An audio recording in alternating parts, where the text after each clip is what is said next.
Bom, tema de hoje, mendigos emocionais sem autonomia. Quando eu desenvolvi essa palestra, algumas pessoas me questionaram, né? Como assim mendigo emocional? E essa ideia aqui, ó, é mais ou menos a de tentar mostrar isso, tá? É mendigo no aspecto da pobreza emocional.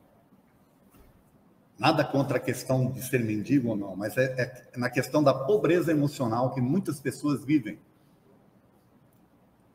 E eu falo emocional porque tem pessoas que não são pobres, financeiramente falando, mas emocionalmente são pobres.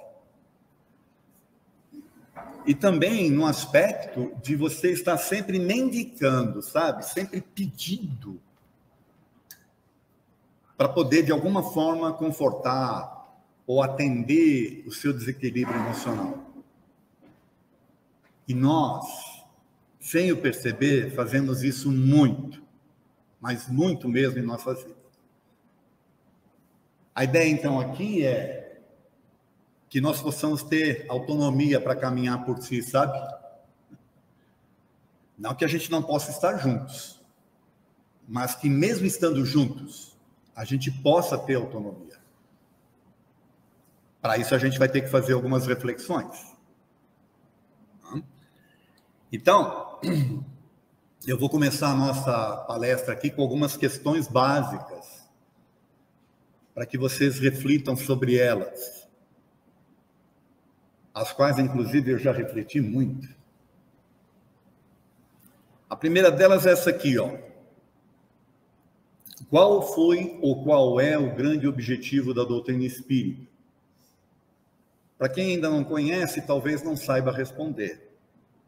Mas para quem conhece e está buscando conhecer, tem que tentar entender. Por que que os espíritos superiores se reuniram para montar uma doutrina e transmitir essa doutrina para nós? Por que que eles fizeram isso? Isso é uma grande questão que nós temos que nos fazer. Existe toda uma ideia por trás da doutrina, existe toda uma série de conceitos interessantes que nos libertam de muitas coisas, as quais estamos presos emocionalmente há milênios. Então, eles tiveram um trabalhão danado para organizar, um trabalhão danado para encontrar os médiums, encontrar alguém que pudesse abraçar a causa, como foi o Kardec, né, na época dele, para organizar uma doutrina que nos liberta e que nos transforma emocionalmente. Porém, nós ainda não conseguimos isso.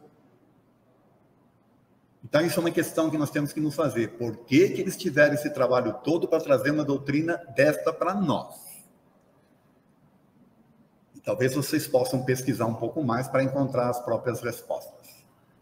Outra questão, e aí ela é individual, porque eu tomei contato com a doutrina espírita. Ora, é uma doutrina que está aí, ela está presente no mundo, nem todo mundo fora do Brasil conhece, como aqui no Brasil. E nós aqui estamos aqui hoje, inclusive, participando de uma palestra espírita. Porque eu, individualmente, cada um de vocês aqui, por que que eu tomei contato com a doutrina espírita?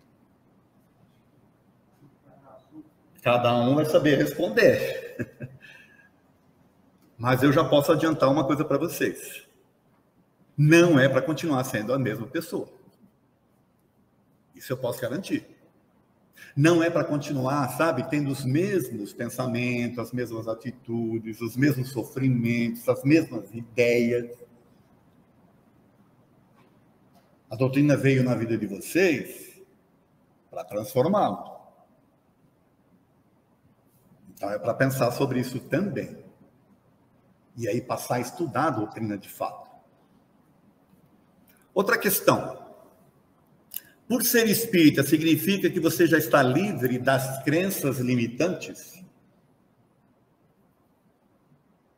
que são crenças limitantes? Crenças limitantes são aquelas que são criadas através de dogmas, por exemplo, que você não pode discutir, que você não pode questionar. Crença limitante é aquela que te transforma em alguém que está aqui para sofrer, que está aqui para pagar, no conceito espírita, né? Ah, estamos aqui para pagar. Você tira o sofrimento e bota o pagamento. Isso é uma crença limitante, porque não é isso que está na doutrina. Isso é oriundo ainda desses conceitos arcaicos que estão presentes nas crenças há milênios e que a própria doutrina veio modificar. Mas nós não conseguimos entender. Então, nós ainda estamos dentro da doutrina, porém presos a crenças limitantes, que não promovem a determinada autonomia necessária para eu pensar por mim mesmo. Outra questão. O que aprender de fato com a doutrina espírita? Gente, é tanta coisa que seria umas 3 palestras aqui. Mas, basicamente, somos seres espirituais independentes, criados por Deus ou pela divindade, o nome que se queira dar, para evoluir, para chegar até Ele, em termos de entendimento e tal. Então, isso requer que a gente tenha autonomia. Tem muitas pessoas que ainda estão, lembra das crenças limitantes? Presas a conceitos, por exemplo, alma gêmea, minha cara metade. Desculpem os românticos ou as românticas, não existe. Sabe, aquela sua alma gêmea que você imagina que vai encontrar do outro lado da vida, esperando, você pode dar de cara com teu avô, entendeu? Numa vida anterior. Ou tua avó, vai saber. Então, nós somos seres individuais, espíritos individuais. O espírito não tem sexo, não tem, né, morfologia, a morfologia masculina ou feminina, ele pode até se apresentar assim, no seu corpo espiritual. Mas o espírito é energia, é uma luz. Quando você começa a ter esse tipo de conceito presente na sua vida, vai transformar completamente os seus pensamentos sobre as coisas, de preconceitos, ideias preconcebidas e por aí afora. Muda tudo. Te liberta daquelas crenças limitantes que eu já falei. Somos espíritos distintos em processo de evolução. Para isso, nós temos que pensar na nossa individualidade e na nossa autonomia. Ah, mas eu não consigo ser autônomo, eu dependo de uma pessoa. Bom, você pode estar dependendo da pessoa financeiramente, mas emocionalmente, sim? Vai estar presa essa pessoa, acreditando naquilo que eu já falei, né? Minha alma gêmea? Desculpe, não existe. Autonomia, individualidade, porque somos espíritos individuais. Então, é preciso que a gente pense nisso. O que é autonomia? É eu pensar por mim. Mesmo que eu diga para a pessoa determinadas coisas para agradá-la, eu ainda tenho os meus pensamentos na minha individualidade. Eu posso até ceder para agradar a pessoa, mas ela não vai me corromper emocionalmente, ela não vai corromper o meu íntimo, as minhas crenças. A gente faz muito isso com os chefes, tá bom? Certo? Né? A gente agrada o chefe, porque ele é o chefe, né? Mas a gente continua tendo as nossas convicções, né? As nossas ideias. Desculpa essa brincadeira que eu fiz com o chefe, mas é mais para dar uma ideia aqui, né? Aliás, os espíritos falam isso. Sabe aonde você é livre de fato? Isso está na lei de liberdade. Está lá no livro dos espíritos. É no pensamento. Os espíritos podem até tentar, de alguma forma, te insuflar aqui para que você modifique seus pensamentos, mas você ainda é dono dos seus pensamentos, do seu sentir, das suas emoções. Então, você não pode ser escravo emocional de ninguém, nem esse pedinte emocional. É preciso essa autonomia que se consegue com a individualidade. O que é e por que é importante adquirir autonomia? Bom, já falei um pouquinho, né? Autonomia é você pensar por si só, é você questionar de fato as coisas, aceitar somente aquilo que te completa ou que te preenche a razão, o entendimento. Autonomia é você questionar a mim, que estou falando aqui para vocês. Tá? Não discordar de mim em algumas coisas não é problema nenhum. Isso é autonomia.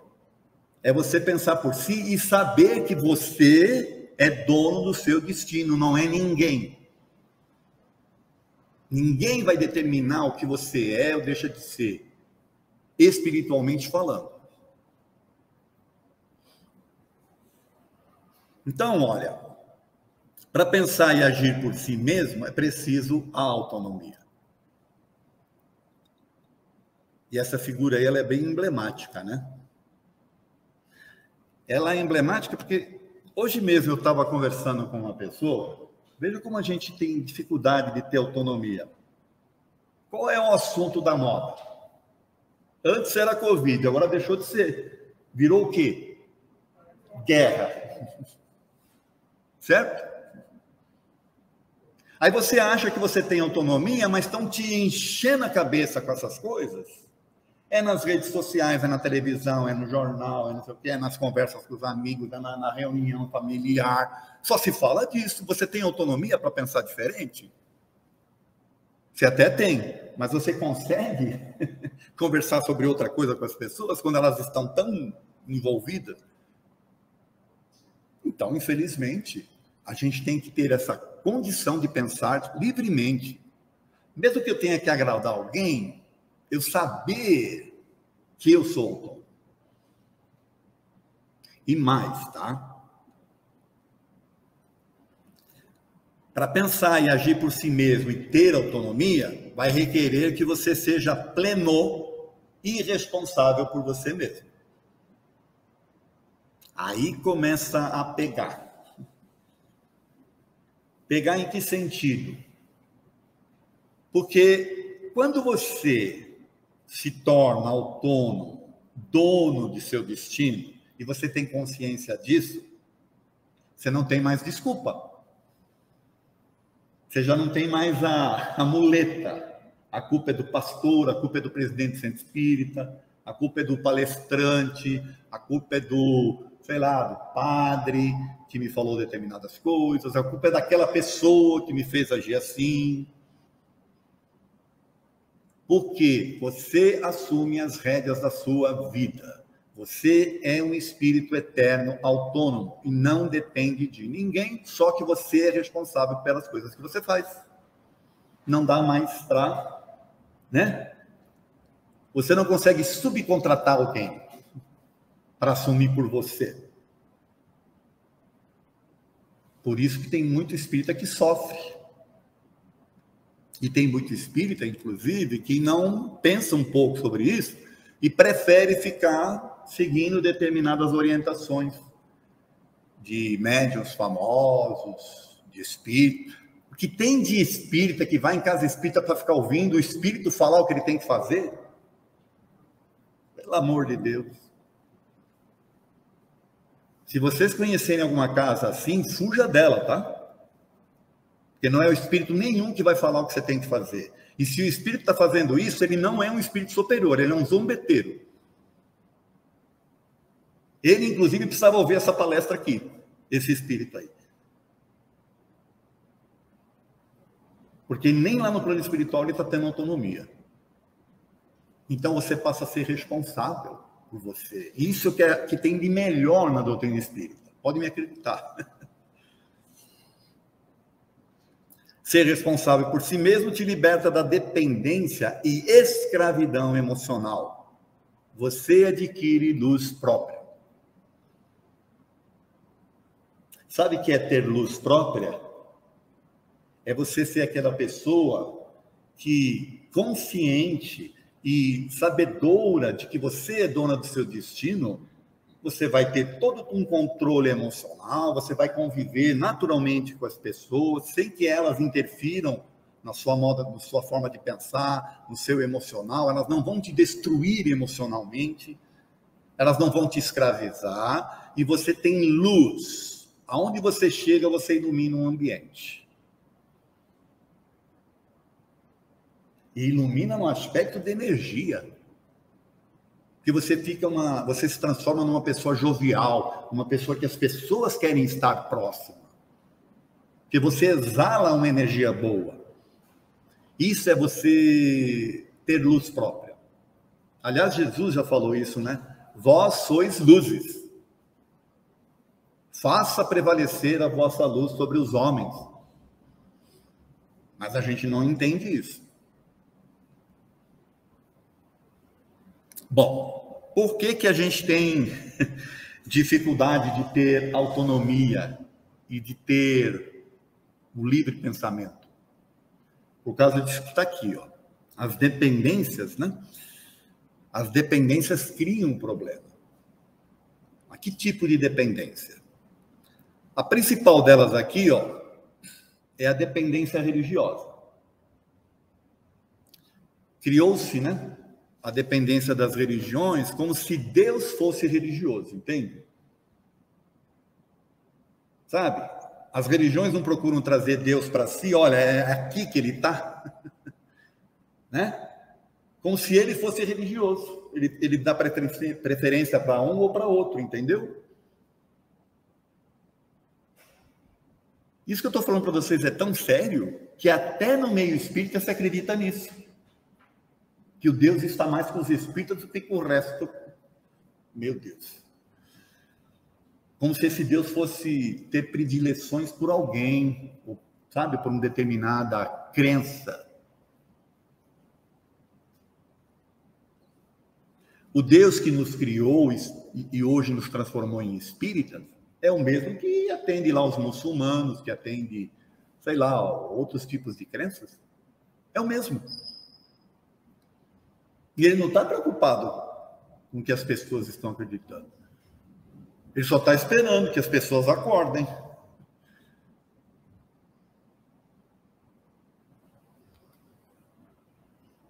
Olha isso aqui, gente. E por que me chamais Senhor, Senhor, e não fazeis o que eu digo? Isso foi Jesus quem falou, está lá em Lucas 6,46. O não é grifo meu, tá? Por que me chamais Senhor, Senhor, e não fazeis o que eu digo? Jesus já chamou atenção. Por que vocês ficam aí, ai, Senhor, me indicando, né? Senhor, Senhor, Senhor. Ele não faz o que ele disse. O que ele disse? Para não temer a Deus, para amar a Deus, para você se amar, para você se iluminar, para você ser autônomo, para você se assumir, para você é uma pessoa especial, que Deus acreditou em você. Nossa, tem tanta coisa que Jesus falou e a gente não faz, porque fica, ai, Senhor, Senhor, Senhor, Senhor, me indicando.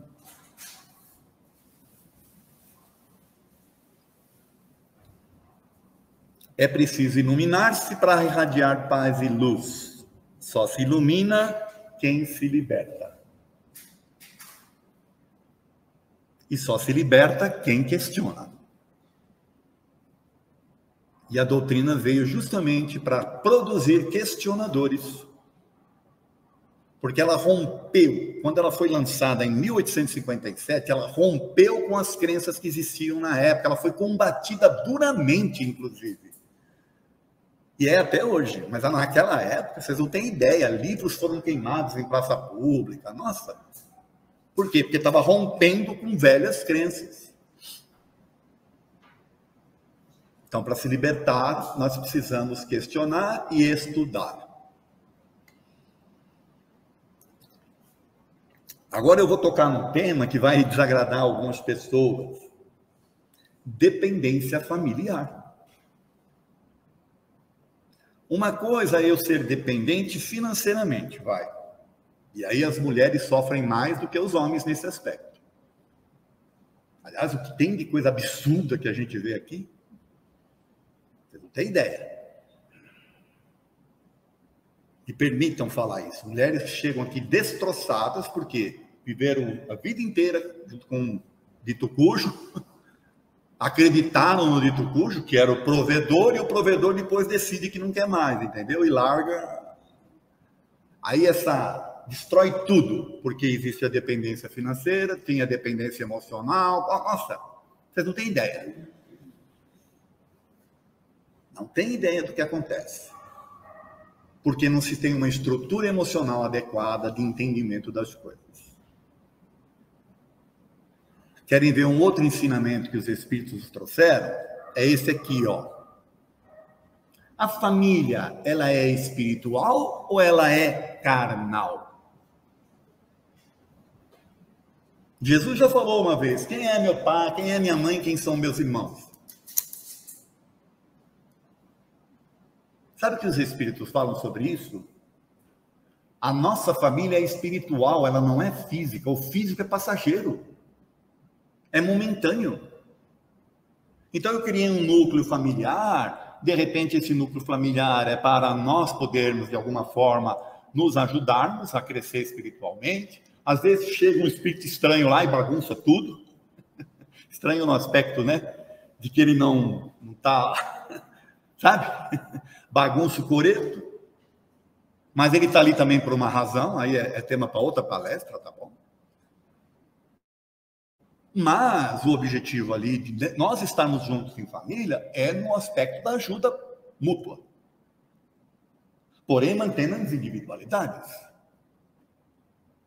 E espiritualmente falando, as famílias se formam por sintonia. Então, de repente, eu tenho muito mais sintonia com um... Aliás, no livro dos Espíritos, eles falam isso, às vezes com um empregado seu do que com um familiar. Às vezes com um primo, com um parente distante, do que com alguém que está ali convivendo com você, porque a sintonia é espiritual. Então, quando você pensa dessa forma, você amplia os teus horizontes para essa questão da autonomia e passa a entender a família de uma outra maneira.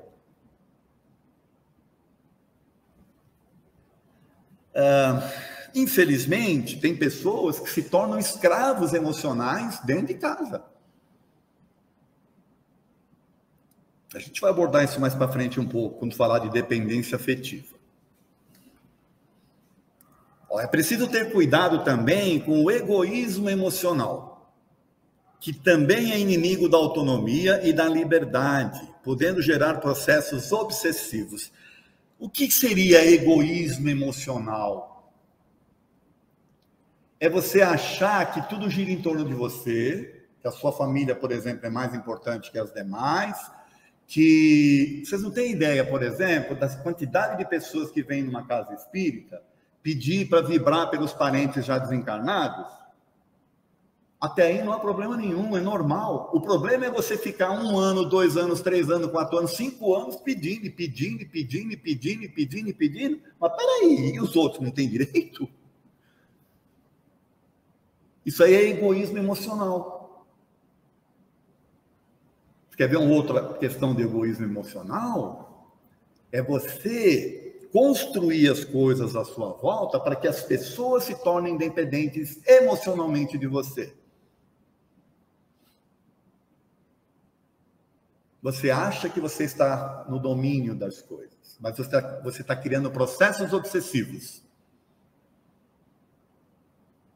Sabe o que é o egoísmo emocional? É a pessoa ciumenta.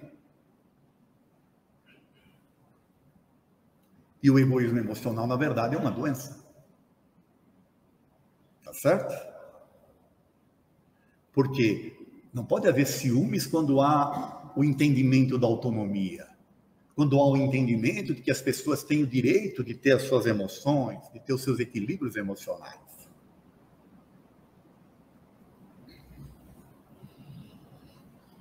Dependência de doação externa sem o devido cuidado e controle interno. Sabe o que é isso aqui? Eu vou falar para vocês. Pessoas que passam a se doar externamente. Caridade, caridade para o próximo, que é isso, que é aquilo. Eu vou lá, eu venho no centro espírita, eu vou fazer isso, eu vou fazer aquilo outro, eu vou fazer isso, eu vou fazer aquilo outro. Mas não trabalha o seu interior, as suas emoções. Aí desencarna e fica dando trabalho no centro espírita, sabia? Você vai tratar lá na reunião, acha que é um obsessor? Não, é aquele antigo trabalhador que não conseguiu se desvencilhar. Tão preso que ele estava a essa mendicância emocional de precisar satisfazer-se. O que eu estou falando aqui é sério. E acontece mais do que vocês imaginam. Então, doar-se é aquilo que você vai fazer estando em equilíbrio. É lindo você se doar estando em equilíbrio. Você quer ver quando uma pessoa está se doando ao extremo, em desequilíbrio? É quando ela maltrata quem ela está ajudando. E tem de monte. Só para vocês terem uma ideia. E ainda fica exigindo agradecimento. Isso aí é egoísmo emocional. Né? Junto com essa doação externa extrema, sem cuidar de si mesmo, do seu próprio equilíbrio. Eu vou ter que acelerar um pouquinho aqui. Vamos tratar agora de dependência afetiva, que é um tema em que, inclusive, tem uma outra palestra só sobre isso daí, tá, gente? Quem quiser depois, acesse lá não sei se tem no canal do Gembe, mas no meu canal lá no YouTube tem essa palestra aqui, dependência afetiva. Vamos tratar um pouquinho aqui.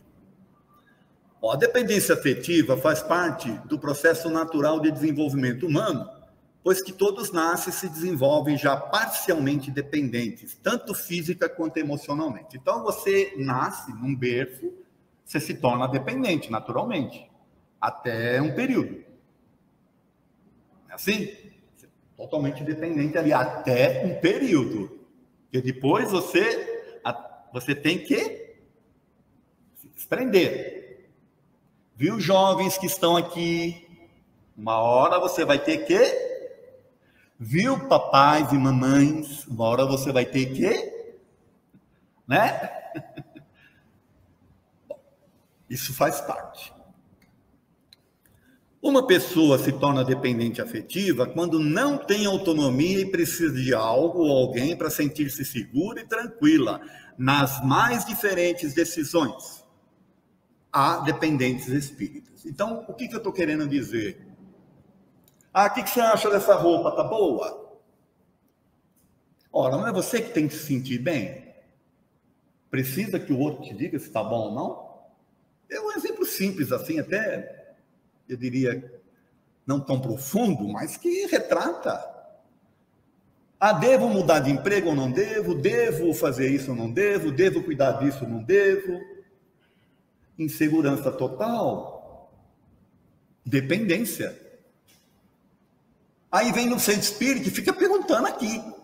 Eu devo fazer isso, devo fazer aquilo outro. Vê aí com os espíritos, o que é que eles dizem para mim? Espera aí.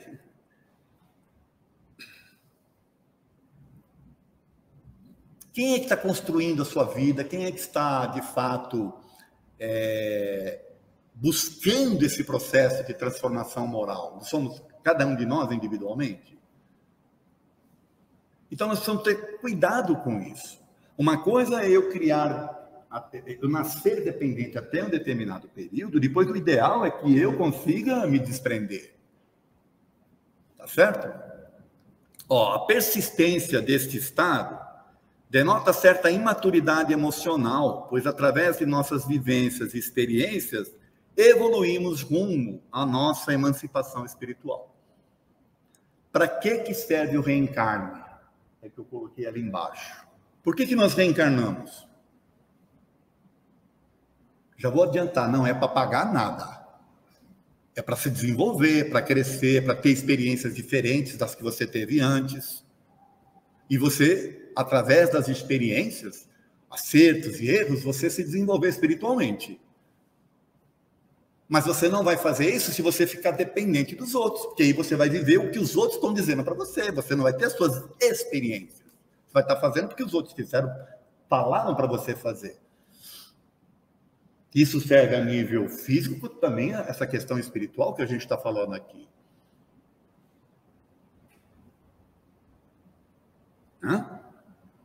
Isso está tão presente na nossa vida que antigamente, não sei se ainda tem hoje, mas antigamente as pessoas não saíam de casa sem ler o horóscopo.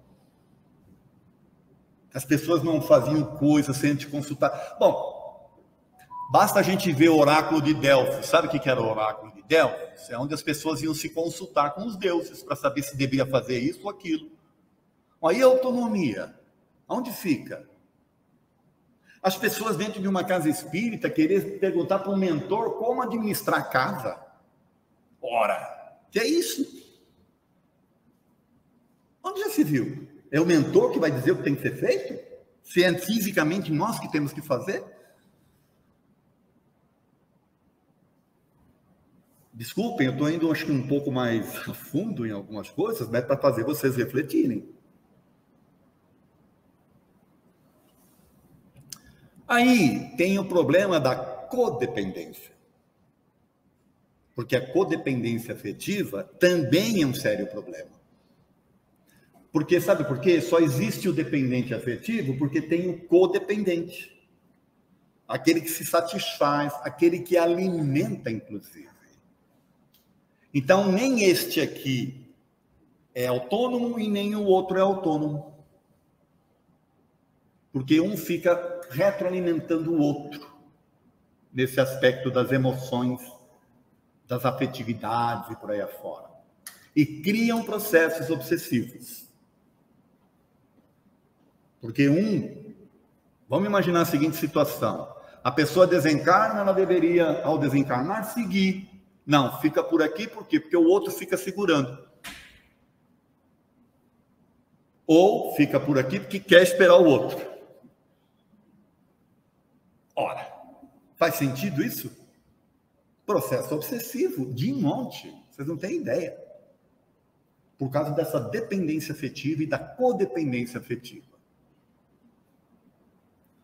O problema é que nem sempre a dependência afetiva é consciente e ninguém é dependente sozinho, tornando essa situação uma via de mão dupla, que é a codependência. Então, ela não é consciente. Mas é preciso que seja dito e é preciso que a gente reflita para entender se eu sou ou não codependente, né? Codependente emocional de alguém. Ou dependente de alguém emocional. Um fator sério a considerar é que a dependência e a codependência afetiva atual pode estar atrelada a sentimentos não patentes de possíveis débitos contraídos em existências anteriores. Vou tentar explicar melhor. Digamos que você apronte com o outro aqui nesta vida, desencarna lá e se sente lá no... Ai, meu Deus do céu, por que eu fui fazer isso? Por que eu isso? Por que isso? Você se sente em débito com aquela pessoa. Você destroçou ela emocionalmente aqui. Aí você acorda no plano espiritual e fala, meu Deus, o que eu fui fazer? Ora, o que é que um espírito equilibrado deveria fazer? Deveria reencarnar para ajudar o outro. Só que a gente reencarna e, diante dos conceitos que nós temos aqui, arcaicos, de entendimento de determinadas coisas, você se sente intimamente em débito com aquela pessoa, e você não consegue falar não, você faz de tudo para ajudar, você faz de tudo para não sei o quê, você intimamente não sabe nem por que age assim, porque é algo que está lá no seu interior, e você cede, e a pessoa sapateia em cima de você. E sapateia mesmo. Porque ela se sente alimentada. Você a alimenta. Por força de algo que está lá no seu íntimo. E também por força de não entender os processos da evolução. O porquê que nós reencarnamos. Eu quero convidar vocês a lerem questões do Livro dos Espíritos, que vai da 258 até a 273, a escolha das provas. Por que que o espírito escolhe vir em determinada situação? Ali vocês vão ter um monte de informação para entender.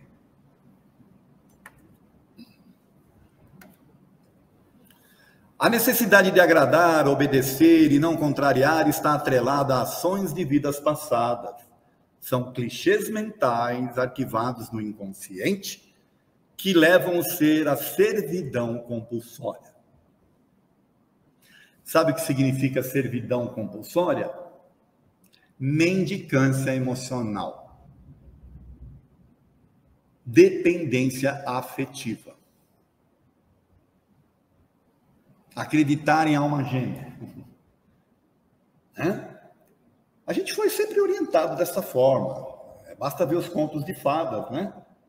É a princesa esperando o príncipe vir no cavalo branco. Só que esquece que às vezes vem um cavalo e não o príncipe, né? O príncipe é o cavalo. Que aí vai lá e pisoteia em cima da pessoa. Emocionalmente falando, ele vai lá e abusa da pessoa. E há esse processo de retroalimentação, que criam processos obsessivos sérios. A questão, então, e agora é para encerrar, tá bom? A questão, então, em termos espirituais, quem é responsável por quem?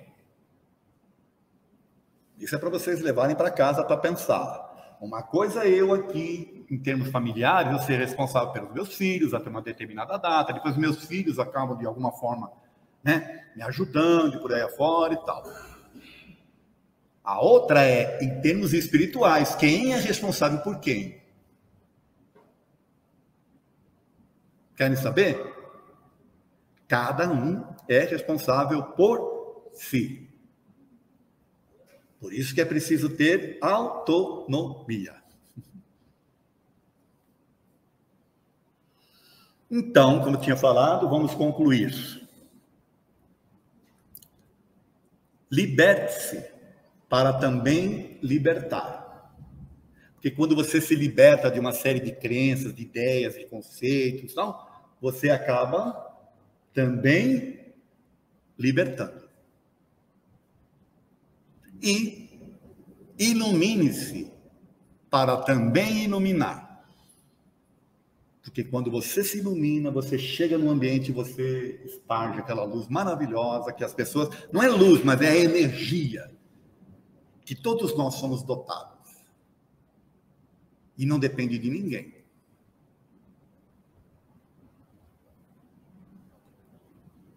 É isso. Agradeço muito a atenção de vocês. Obrigado.